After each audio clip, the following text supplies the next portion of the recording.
disculpen la demora. Buen día, profe. Buen día. Hola, ¿Qué profe. decís, Mariana? Bueno. Buen día, Iván. A ver, Casino.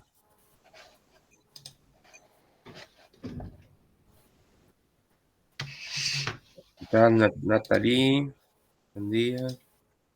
Bueno, vamos a esperar un poquito más. Se me hizo tardísimo hoy. Bueno, respecto a los parciales no voy a hablar más por ahora, no voy a decir mucho porque ya se nos hizo tarde y bueno, ya tienen las notas. Yo en su momento, aquellos que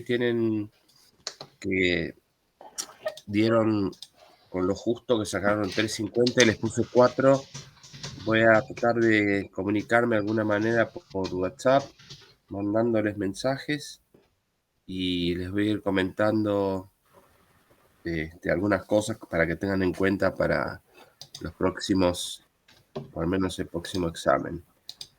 Así que bueno, el resto ya sabe la nota.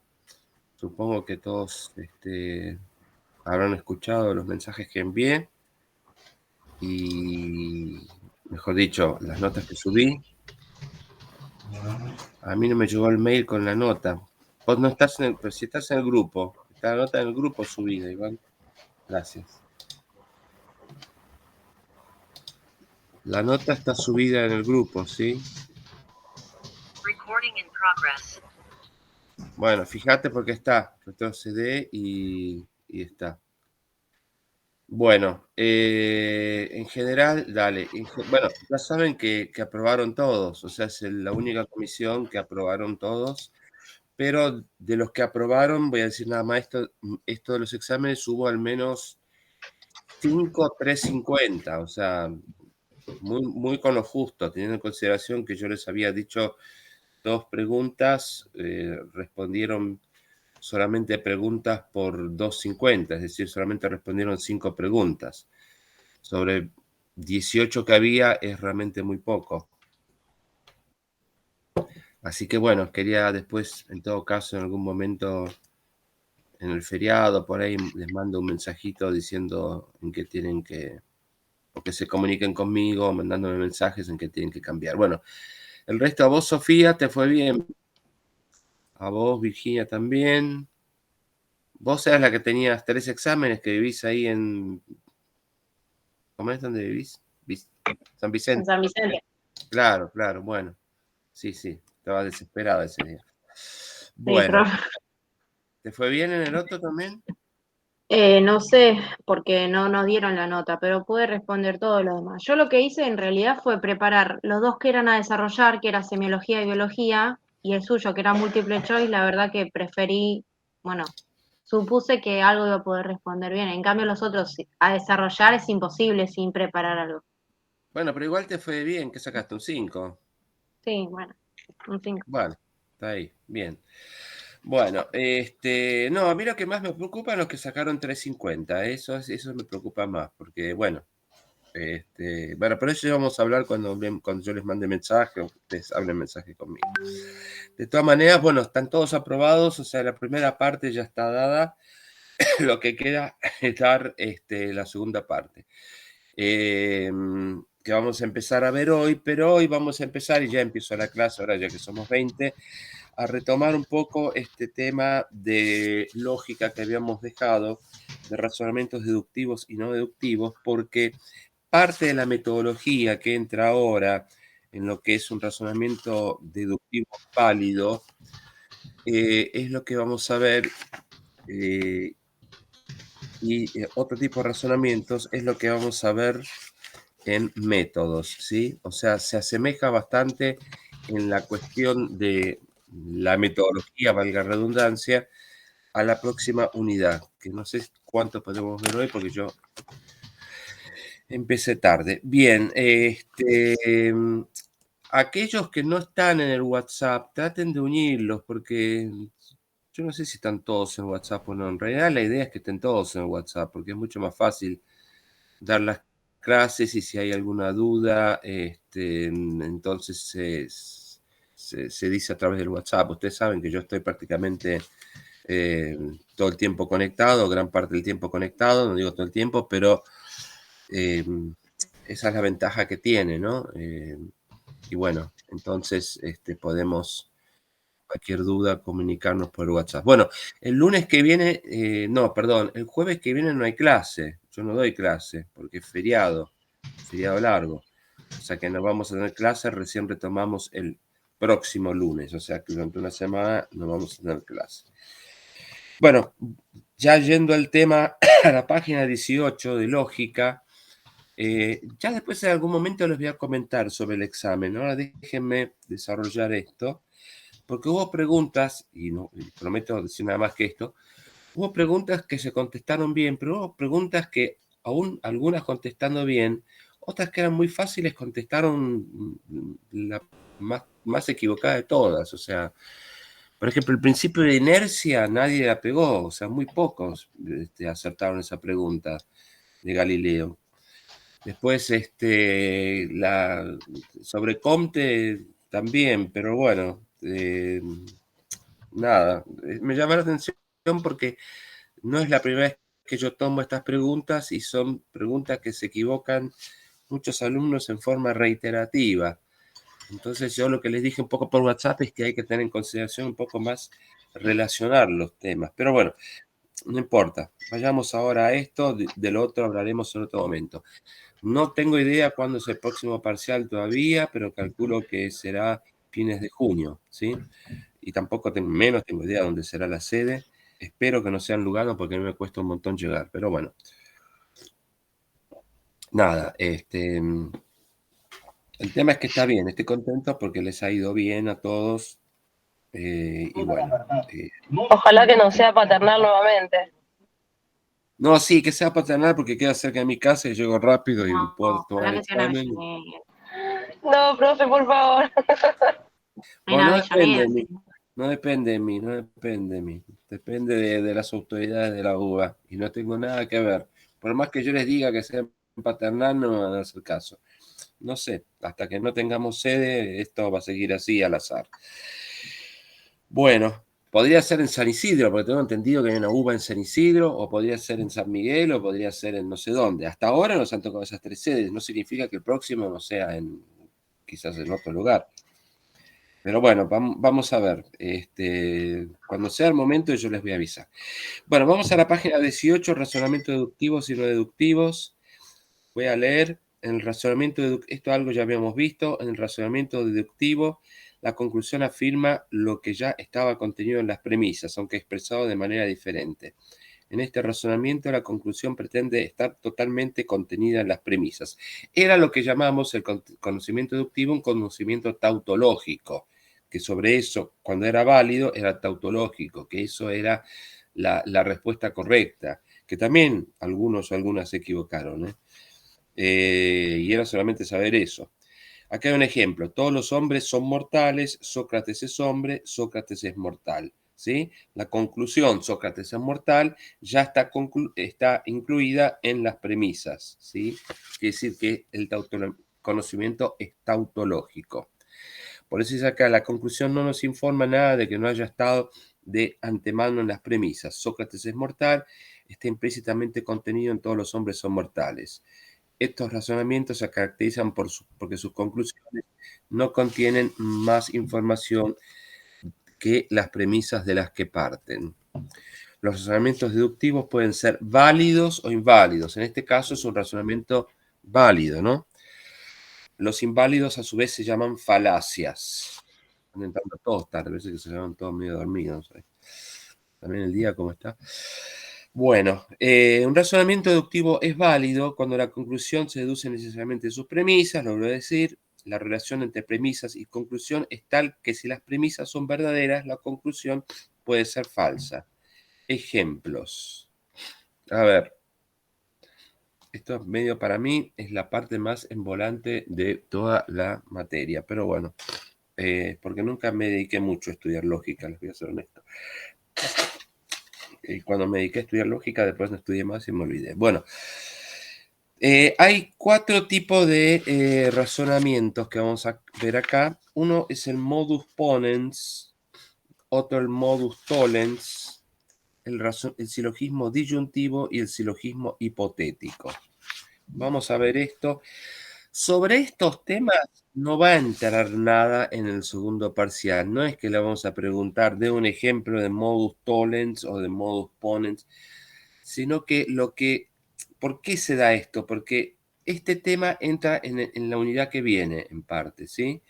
¿Sí? O sea, en métodos, en lógicas formales, ¿sí? Lógicas formales de la investigación científica, los métodos, primera y segunda parte, es lo que es la próxima unidad. Bueno, ¿qué es el modus ponens? En realidad es bastante fácil todo esto. Los nombres son medio así antipáticos, ¿vieron? P, por lo tanto, Q. Se da P, conclusión, Q. En ejemplos prácticos sería, si es hombre, es mortal. Es hombre, es mortal. ¿Sí? Por ejemplo, si llueve, iré al cine. Llueve, voy al cine. ¿Sí? Pero quedémonos con los ejemplos que hay acá. P, por lo tanto, Q. P, por lo tanto, Q. Si es hombre, es mortal. Es hombre, es mortal. Ese es el modus ponens. ¿Sí? Es la afirmación del antecedente, de aquella proposición que lo antecede a la primera. Modus tollens. P, por lo tanto, Q, no Q, estoy negando Q, por lo tanto, no P.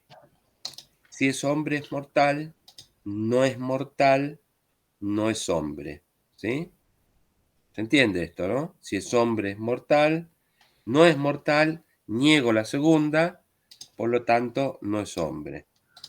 En realidad no está bien hecho esto, porque puede ser una tortuga o un perro y se mueren igual, pero bueno, acá está, la condición es si es hombre es mortal, no es mortal, no es hombre. Bien, esto es el modus tollens. Después tenemos el silogismo disyuntivo, P o Q, estoy en la página 20, no P, Q. Es o una cosa o la otra, niego la primera, me queda la segunda. ¿Iré al cine o al teatro? No iré al cine, iré al teatro. ¿Ustedes van al teatro cada tanto? ¿Fueron al teatro alguna vez? Bueno, no Sí, importa. yo nunca. Yo Sí, digo profe. por curiosidad. No, me dice Nazar, y bueno. Entonces, es disyuntivo porque es o una cosa o la otra. Si elijo una, no elijo la otra. O sea, o elijo la otra, ¿sí?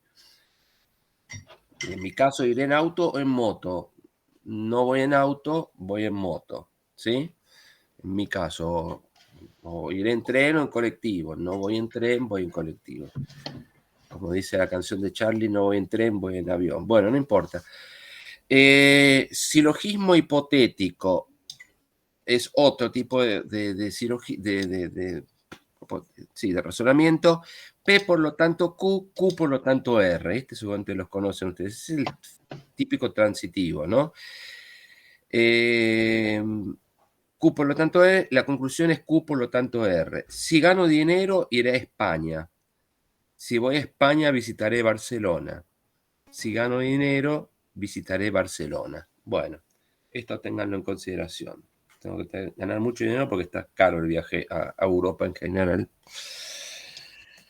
Bien, teniendo en cuenta estos 4 tipos de razonamientos, vamos a seguir un poquito más con esto.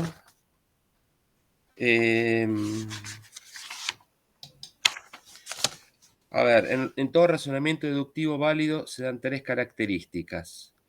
Si las premisas son verdaderas, la conclusión es necesariamente verdadera, es lógicamente imposible que sea falsa. La verdad de las premisas garantiza la verdad de la conclusión. Si la conclusión del razonamiento es falsa, entonces las premisas son falsas. La verdad de la conclusión no garantiza que las premisas sean verdaderas. Vamos a tener un razonamiento deductivo válido con premisas falsas y conclusión verdadera. Razonamientos deductivos inválidos o falacias formales. Las falacias son razonamientos deductivos que parecen válidos pero no lo son. Como los deductivos válidos, sus conclusiones no agregan información que lo contenía en las premisas, pero la conclusión no se deduce necesariamente. Por ende, en estos razonamientos podemos tener premisas verdaderas y conclusiones falsas. Tomemos dos ejemplos típicos de falacias formales, ¿no? Este tipo de razonamientos deductivos inválidos. Falacia de afirmación del consecuente.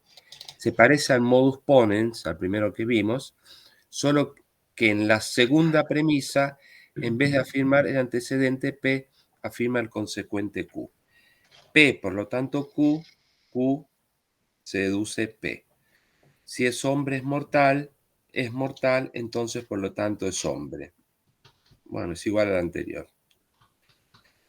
Entonces yo afirmo el consecuente, ¿no? El Q, el que sea mortal. Falacia negación del antecedente. Yo niego el antecedente.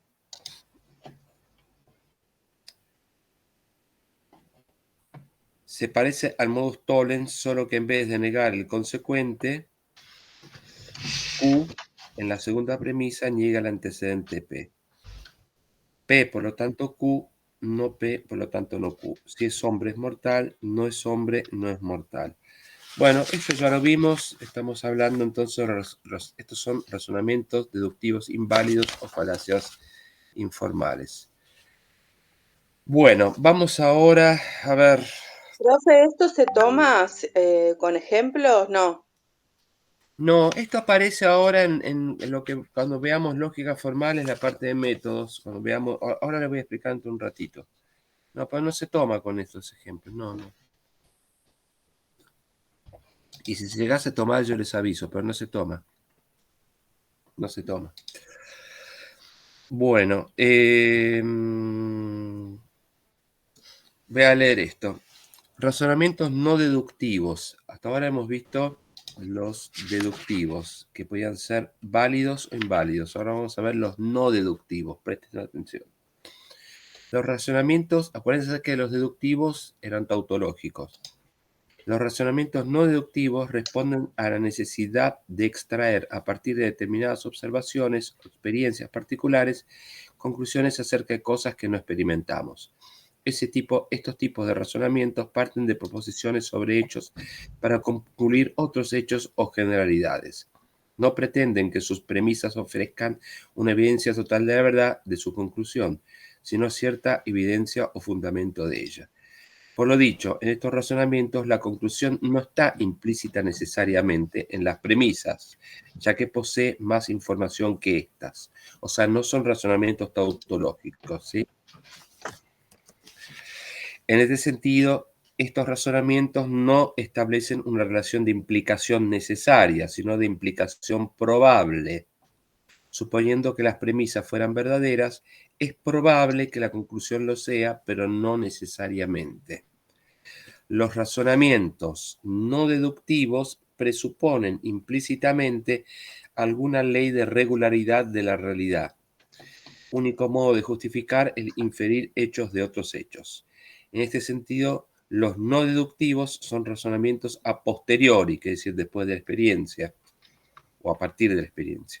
Es decir, se basan en la experiencia a diferencia de los deductivos, válidos e inválidos, que son a priorísticos, vale decir que pretenden extraer conclusiones conformes a las reglas estrictamente formales. Tomemos ejemplos típicos de razonamientos no deductivos. Bueno, uno es la inducción. Ojo que acá ya empieza la cuestión del método inductivo, que va a aparecer ahora cuando veamos la próxima unidad. Inducción forma parte de un conjunto de proposiciones singulares para arribar a un enunciado universal. Tal conclusión puede ser falsa aunque sus premisas sean verdaderas.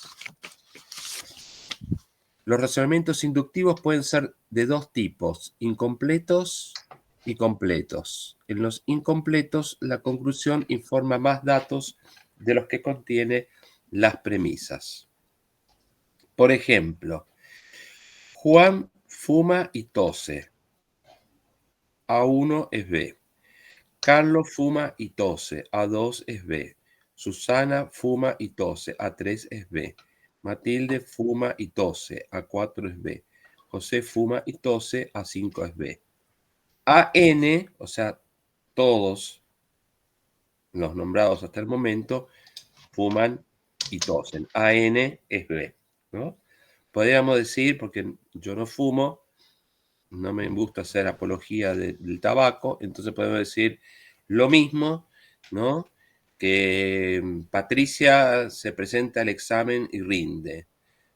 Carlos se presenta al examen y rinde. Susana se presenta al examen y rinde. Bueno, así sucesivamente. Bueno, todos los que se presentaron al examen rindieron, ¿sí? Yo parto de casos individuales, ¿sí? Y llego a una conclusión, ¿sí? Que todos aquellos que se han presentado, como los casos individuales son exactamente idénticos, todos los que se presentaron rindieron, que fue este caso que pasó, ¿sí? Entonces, AN, todos aquellos que se presentaron rindieron, esa es la conclusión, ¿sí?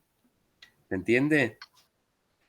Bien, todos los que fuman o todos los que se presentan al examen, todo A es B, tosen. Premisas. Presentan una característica que tienen en común los elementos de un conjunto inicial. Bueno, fumar. Y se establece en el que algunos de los elementos comparten una segunda característica, toser. Conclusión. Esto en general pasa cuando uno fuma chala, porque yo nunca vi gente fumando y tosiendo todo el tiempo. O sea, o no sabe fumar o está fumando marihuana. Perdón, ¿no? Que lo diga así directo. Me parece que el ejemplo es medio pedorro, ¿no? Bueno. Conclusión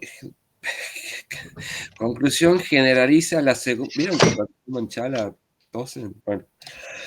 Conclusión generaliza y se espantó. En la cancha de fútbol pasa eso, ¿viste? Cuando se juntan en grupos, bueno, antes de entrar al partido, ¿no? Lo digo esto porque tengo cerca la cancha Argentinos Juniors, entonces a veces se juntan los grupos de hinchas que van ahí, chupan birra y fuman y bueno, y tosen. Perdón por el ejemplo, me vino recién a la mente y lo puedo dejar de buscarlo. Bien, conclusión. Generaliza la segunda característica, toser, a todos los elementos del conjunto. A. La conclusión contiene más información que las premisas. Lo leo después. Ahora lo vamos a ver bien.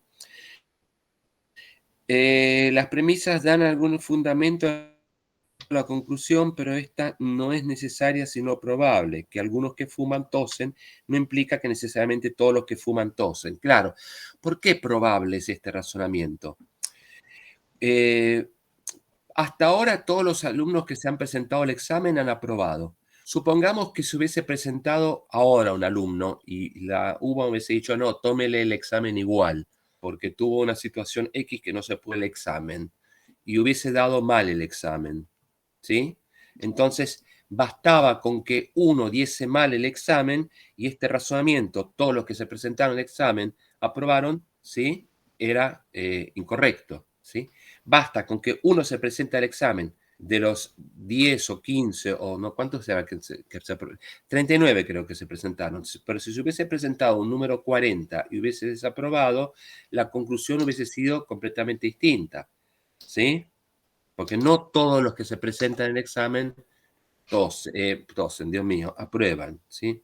Pero bueno, es un ejemplo que se me está ocurriendo ahora.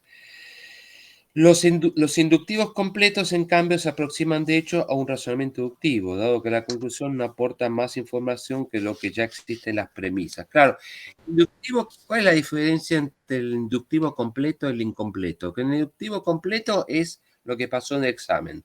Hay una serie acotada, en este caso 39 alumnos y alumnas se presentaron al examen y aprobaron, ¿sí?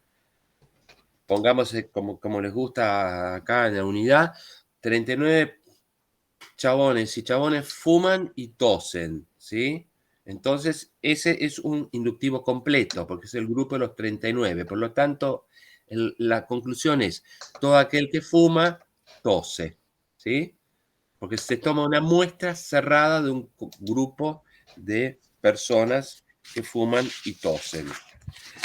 Ahora, bueno, es eso básicamente. Acá el ejemplo es tonto el que dan. Bueno, ejemplo, Juan y Susana tienen 3 hijos, María, Juan y Jorge. María es rubia, Juan es rubio, Jorge es rubio. Por lo tanto, todos los hijos de Susana y Juan son rubios. Bueno, capaz que tienen otro y les resulta pelirrojo, morocho, qué sé yo. Pero hasta ahora, ¿se entiende? El completo es cuando están todos, ¿sí? Y el incompleto es cuando siempre se puede añadir alguno. Bueno. ¿Qué es esto? Analogía.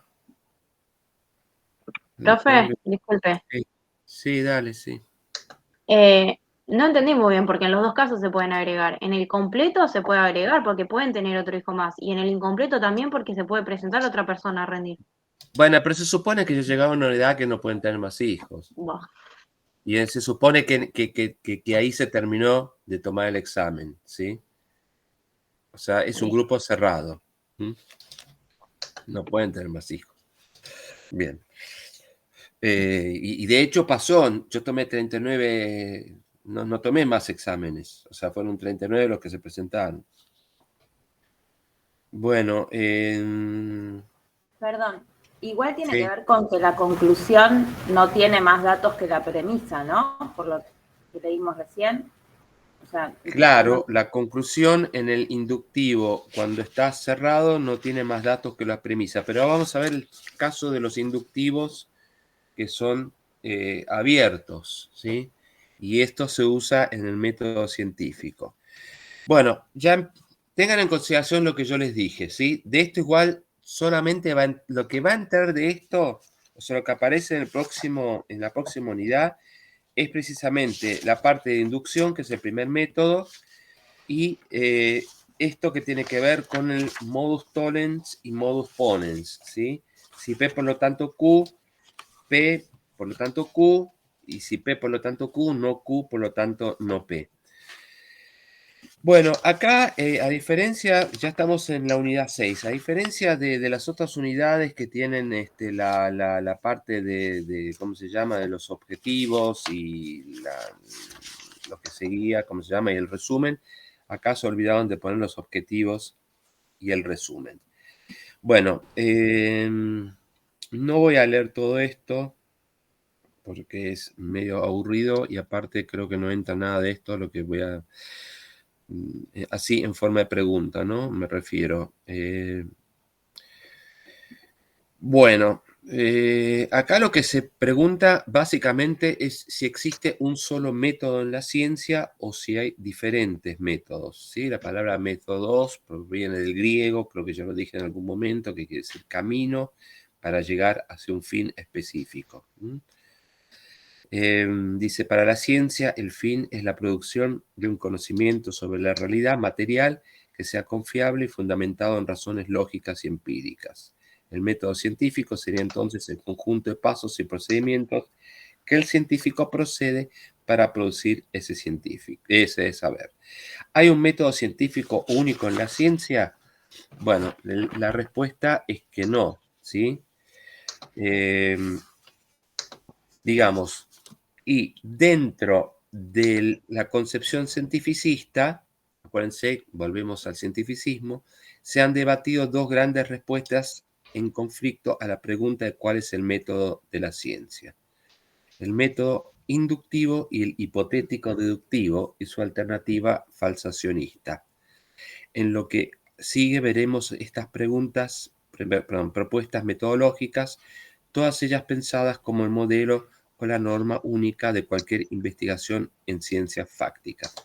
Es decir, acá dos cuestiones. Primero vamos a ver, en realidad, 3 métodos, pero 2 pertenecen a la concepción cientificista, al cientificismo, ¿sí? Que ya lo habíamos visto la vez pasada, distinguimos entre el cientificismo, venía el positivismo, El cientificismo afirma que el único saber válido es el científico.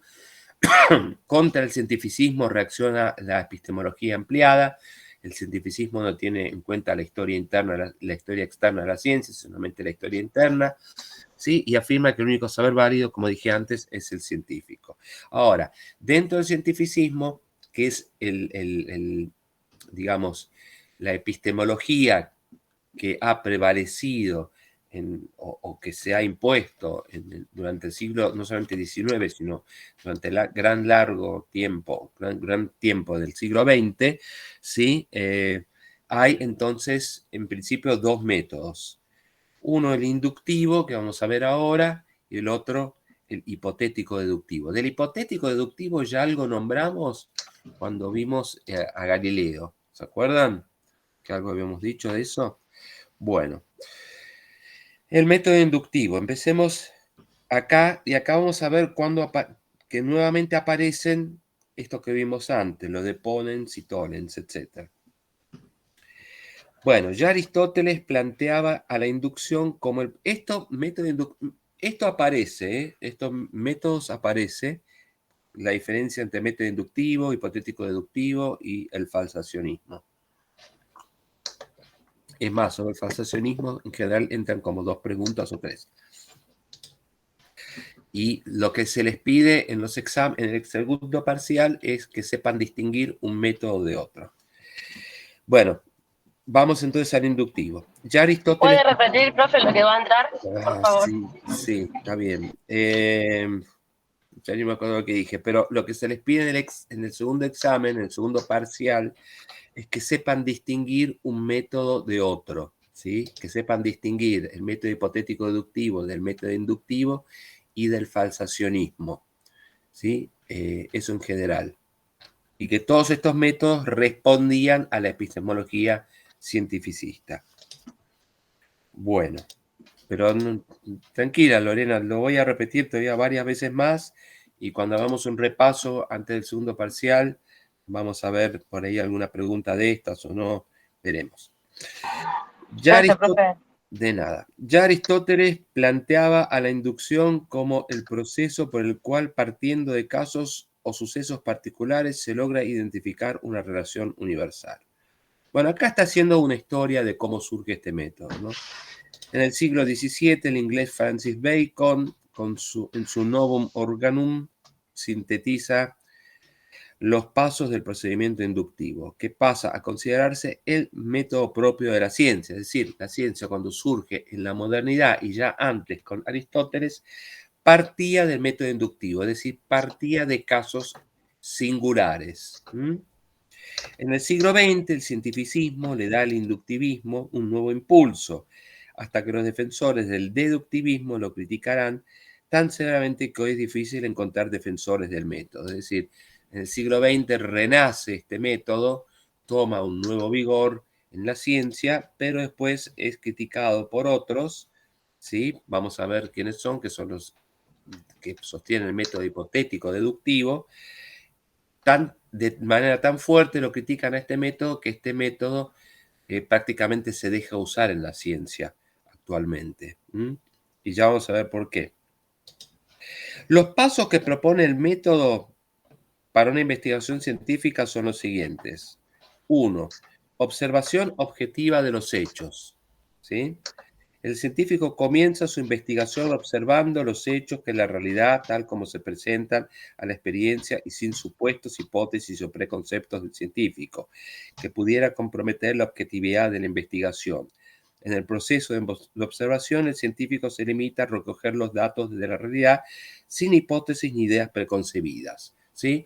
El ejemplo que se me ocurre, porque es el que más fresco tengo, es entro al aula, o entré yo al primero al aula porque había otro profesor antes, el día que tomamos el parcial.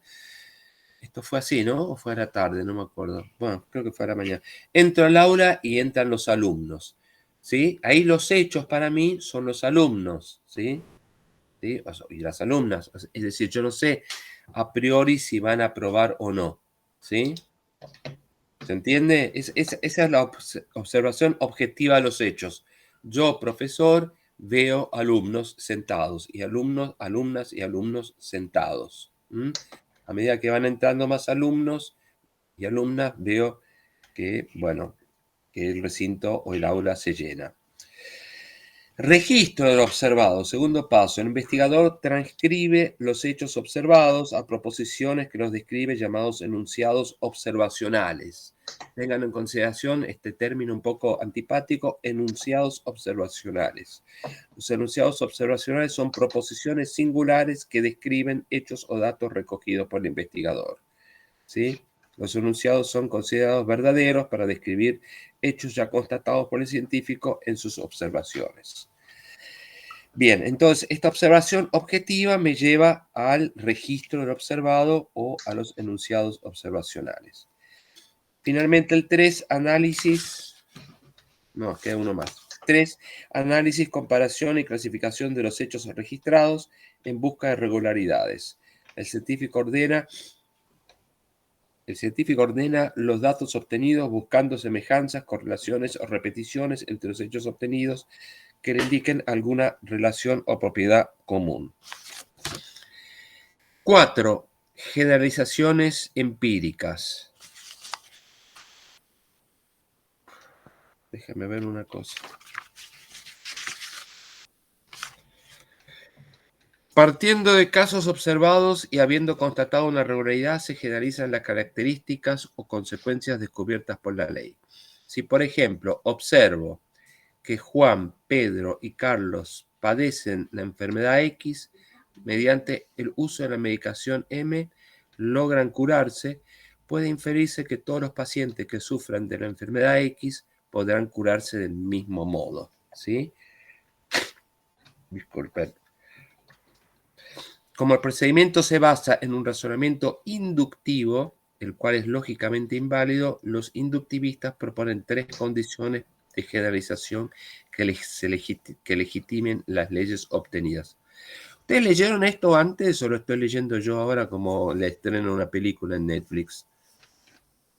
Sí, No. lo leí. No, Yo lo leí. yo no. Bueno, conviene tenerlo ahí, esto, porque si no es chino. Y aparte de ser medio aburrido, es chino. Digo chino, quiere decir que puede ser un poco complicado de entender.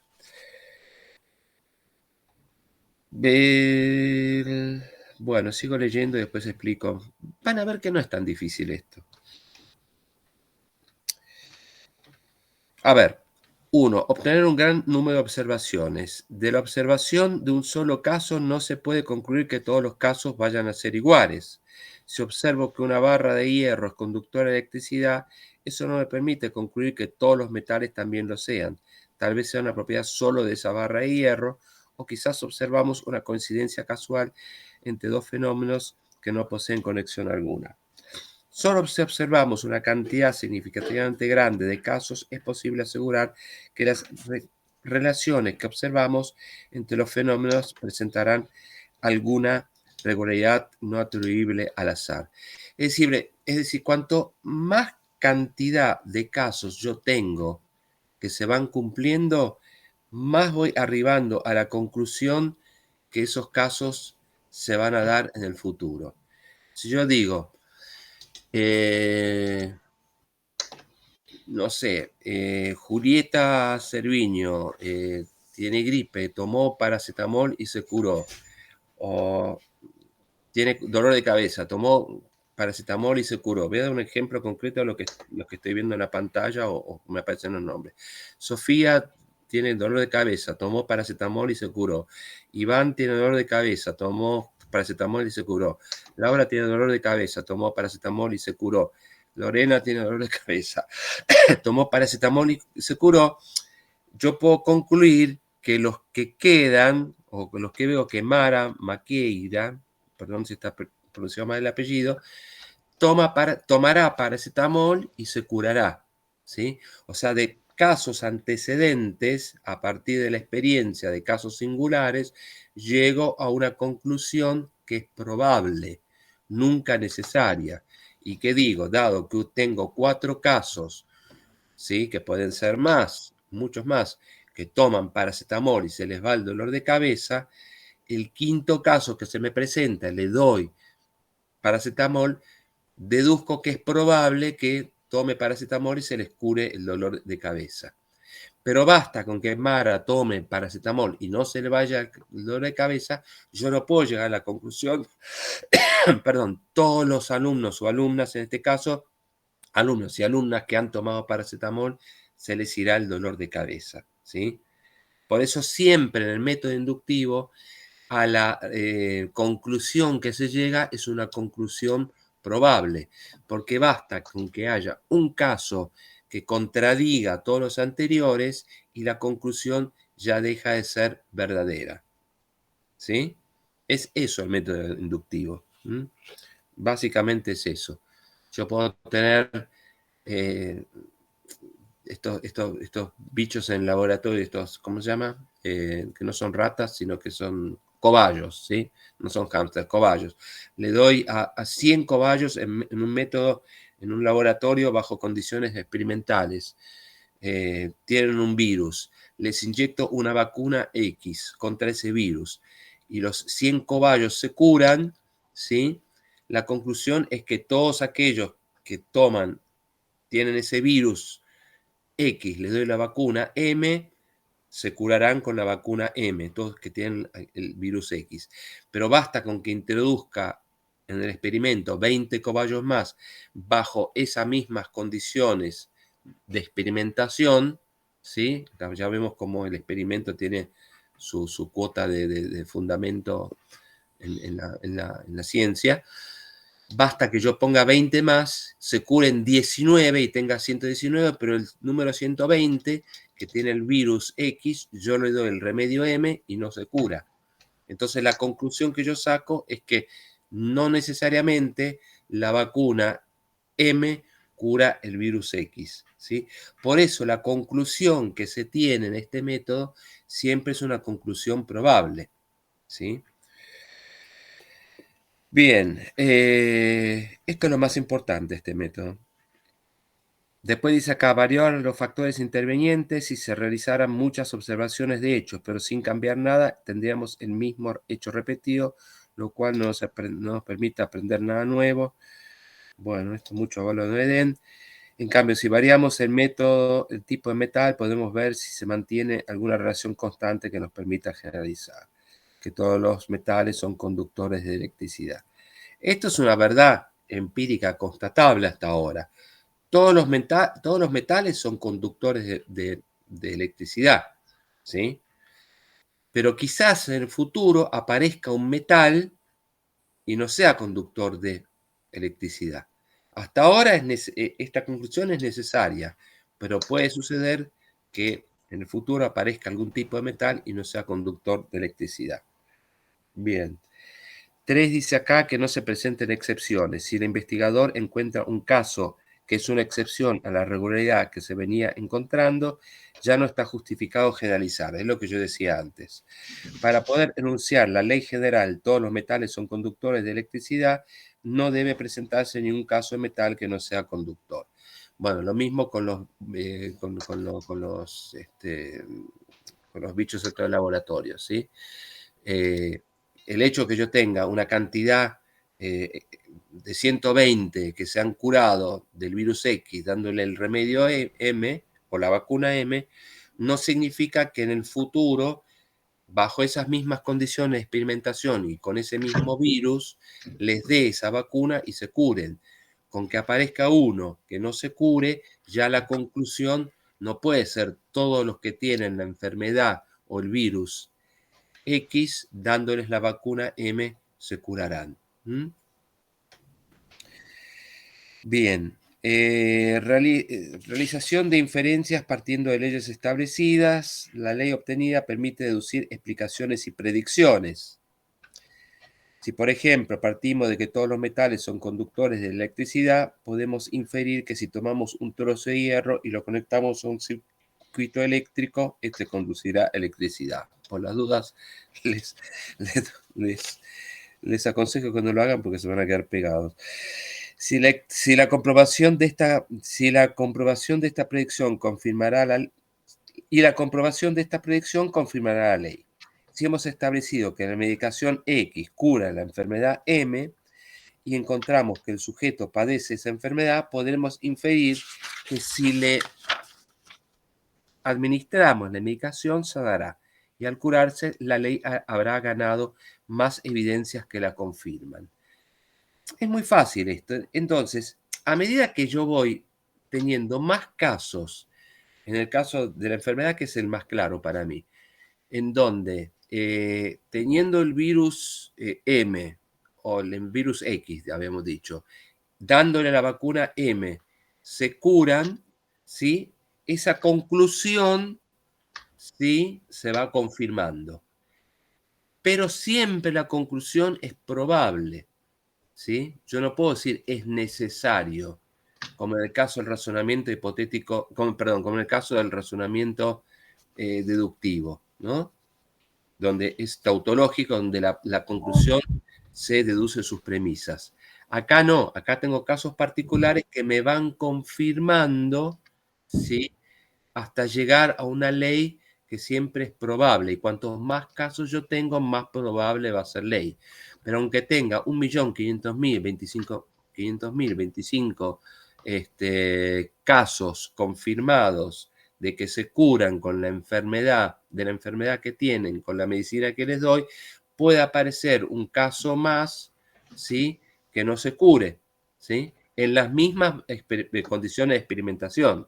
Si tiene una enfermedad congénita, tiene características que es alérgico a esa vacuna, etcétera, bueno, eso no sirve. Estamos hablando de casos controlados de experimentación. Es así como se basa la ciencia. ¿Mm? ¿Se entiende esto? Sí, profe, se entiende. ¿Sí, seguro? Sí, sí, sí. Es por eso que dicen el 99,9 y no el 100%. Sí, no sé dónde dice eso, pero sí, claro. Siempre es probable. ¿Mm? Bueno, críticas. Ahora hay unas críticas al método hipotético inductivo. No sé si haremos Dios. No sé si haremos tiempo hoy para entrar al otro método que es el hipotético deductivo. Bueno, entonces tenemos este método que es un método probable que tiene que ver con la cantidad mayor de casos en donde una enfermedad M se le aplica el remedio, o una enfermedad X se le aplica el remedio M y se van curando. A medida que se van curando, podemos decir que este método se va cumpliendo y que la conclusión es cada vez más probable. Es muy probable que si se curaron 1.500 personas, la persona 1501 también se vaya a curar. Pero es probable, no es necesario, ¿sí?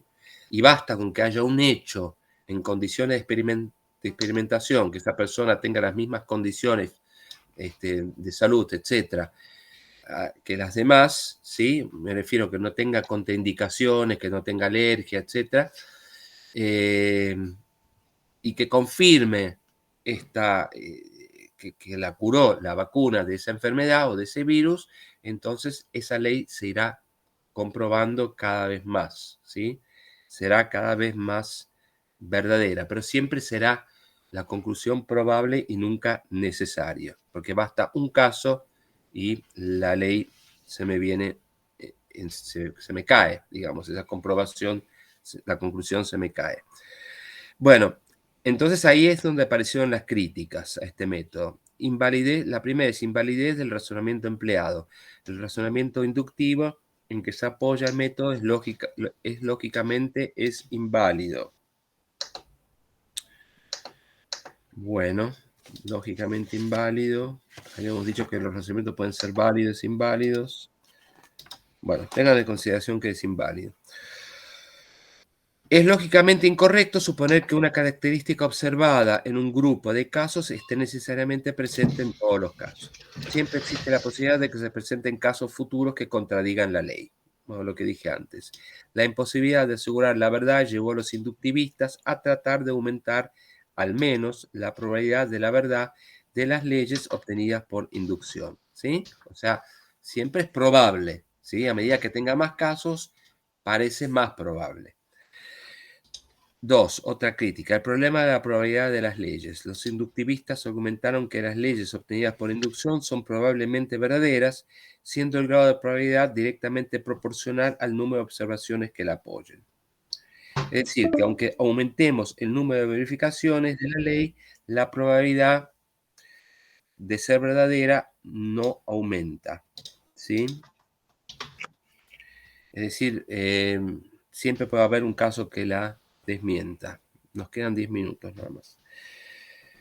Acá dice probabilidad de verdad, número de casos tomados n, número de casos que abarca la ley, probabilidad, bueno, dejemos de lado ese ejemplo que confunde. Por ejemplo, acá hay un ejemplo que dice lo siguiente. Para ilustrarlo, empleemos el célebre ejemplo del cisne negro. Durante la Edad Media, los europeos suponían que todos los cisnes eran blancos debido a que en Europa no existían cisnes negros, como por ejemplo en Australia. Es evidente que un razonamiento inductivo que aumentase el número de observaciones de cisnes blancos europeos para garantizar la conclusión todos los cisnes son blancos, no hace más probable que no existan los cisnes negros australianos. Bueno, ¿qué quiere decir esto? Que en Europa solamente había cisnes blancos. Entonces los europeos concluyeron, mediante este método inductivo, que todos los cisnes son blancos. A medida que Europa se fue expandiendo, ¿sí? A partir del descubrimiento de la conquista de América hecha por Colón y llegó a otros continentes, descubrió en Australia que aparte de blancos puede haber cisnes negros, ¿sí? Entonces ahí a la conclusión que habían llegado, todos los cisnes son blancos, se vino abajo, porque bastó con que apareciesen uno o algunos cisnes negros, y bueno, ahora todos los cisnes pueden ser blancos o negros, etc. Bien, el círculo vicioso inductivista, estas también son las críticas que le hacen. Las inducciones requieren el supuesto implícito del principio de regularidad de la naturaleza, que afirma que los fenómenos de la naturaleza presentan regularidades constantes y que por lo tanto lo que no ocurrió en el pasado de modo recurrente volverá a ocurrir en el futuro. Pero este principio se basa a la vez en observaciones pasadas repetidas, lo que supone la inducción. La justificación de la inducción involucra así un círculo vicioso argumentativo. Se acepta la inducción aplicada al estudio de la naturaleza, ya que presenta regularidades, el principio de regularidad de los hechos naturales, ¿sí? Cuanto el remedio X o el remedio M y se cura la enfermedad X, bueno, a medida que se van dando regularmente más casos que donde el remedio cura la enfermedad, esto se va verificando. Se acepta la inducción aplicada al estudio de la naturaleza, ya que ésta presenta regularidades. Y se justifica el principio de regularidad en inducciones. Bien. ¿Qué más dice? Condiciones de generalización vagas.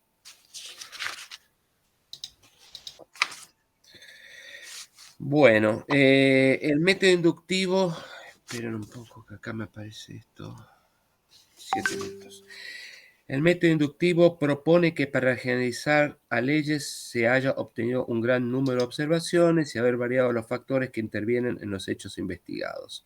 ¿Pero qué se entiende por gran número? Claro, ¿hasta cuántos es este gran número? Porque yo puedo tener 1000 casos que se ocurra que se dé esta relación de que X cura la enfermedad M, pero nunca hay un número suficiente, ¿sí?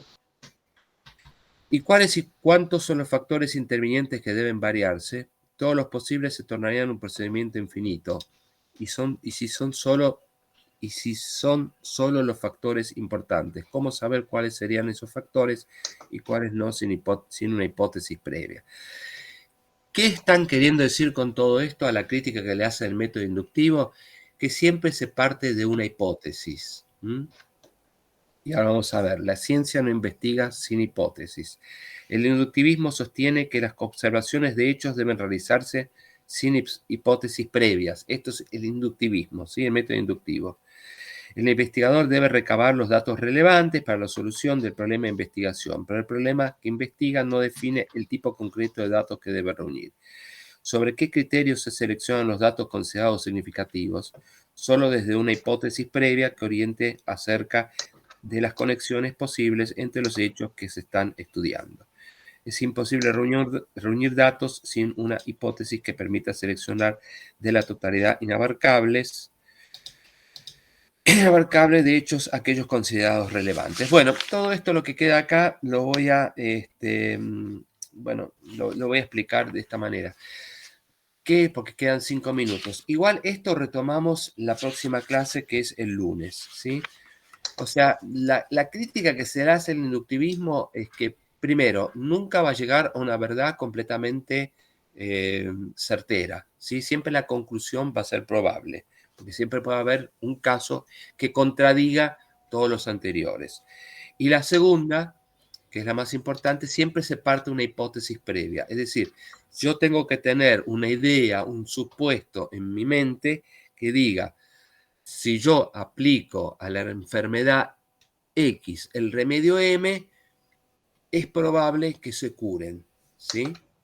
Si se curan, sigo probando mi hipótesis, ¿sí? Voy confirmando mi hipótesis. A medida que haya más casos que avalen mi hipótesis, esa hipótesis se va convirtiendo en más verdadera, ¿sí?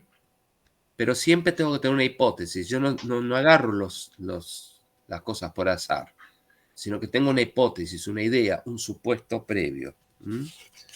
Por eso dice acá, las observaciones no están libres de preconceptos. Y finalmente, los enunciados observacionales contienen carga teórica. Para el inductivismo, las teorías científicas se construyen a partir de enunciados observacionales que describen hechos constatados de manera objetiva, sin presupuestos teóricos, pero tales enunciados requieren inevitablemente el empleo del lenguaje de alguna teoría. Bueno, basta, dejemos esto acá por ahora, porque quedan 4 minutos y me gustaría hablar algunas cosas más. Bueno, nos quedan, lo que vamos a ver, lo que viene, y que vamos a repetir esto, que lo di un poco rápido hoy porque empezamos más tarde y tuve poco tiempo, es dentro de estos métodos, entonces vamos a repetir lo que dije al principio. Estamos en el contexto de la epistemología cientificista. Dentro de esta epistemología hay 3 métodos. El primero de todos fue el método inductivo, que acabo de explicar recién y que vamos a volver la clase que viene. Después viene el método hipotético deductivo, que dice, en realidad, siempre el científico tiene una hipótesis, ¿sí? Tiene un supuesto que dice que, por ejemplo, en el caso que dimos, dada la enfermedad X, la vacuna M o el remedio M curará a ese individuo. A medida que van curándose más individuos con enfermedad X en condiciones de laboratorio controladas, es decir, que no tengan alguna enfermedad previa, antecedente previo, alguna alergia, qué sé yo, y que puedan tomar ese remedio, esa idea se va confirmando, ¿sí? Entonces yo llego a una conclusión que siempre es probable, pero nunca es del todo probable, nunca es necesaria, porque basta un solo caso y la contradice. Entonces, los que sostienen el método hipotético deductivo van a decir siempre se parte de una hipótesis o de una idea previa que afirma que, dada la enfermedad X, el remedio M los curará. Bueno, nos quedan 2 minutos. Después del método hipotético deductivo, ¿sí? Vamos a ver el método falsacionista de Popper, ¿sí? Que es un poco más divertido que estos métodos. Y con eso habremos terminado la primera parte o la primera unidad de esta segunda parte. Nos queda menos de 1 minuto. Fue un poco rápido la explicación de hoy, pero básicamente se trata de esto. Bueno, nada, y después nos quedan creo que 3 unidades más y terminamos la cursada, o sea que no queda tanto, quedan en la segunda parte, para el segundo parcial quedan, si no me equivoco, 4 unidades. Bueno, ¿alguna duda, alguna pregunta? Porque esto ya termina. ¿Nada? No, profe. Bueno, ¿se entendió más o menos esto? Más o menos. Más o menos. Sí. Bueno, Hay que pegarle una leidita más profunda, Sí. pero sí. Claro. les pido que lo lean esta unidad, ¿sí? Para la próxima, ¿sí? Así ya cuando vamos a hablar sobre esto, retomar este tema,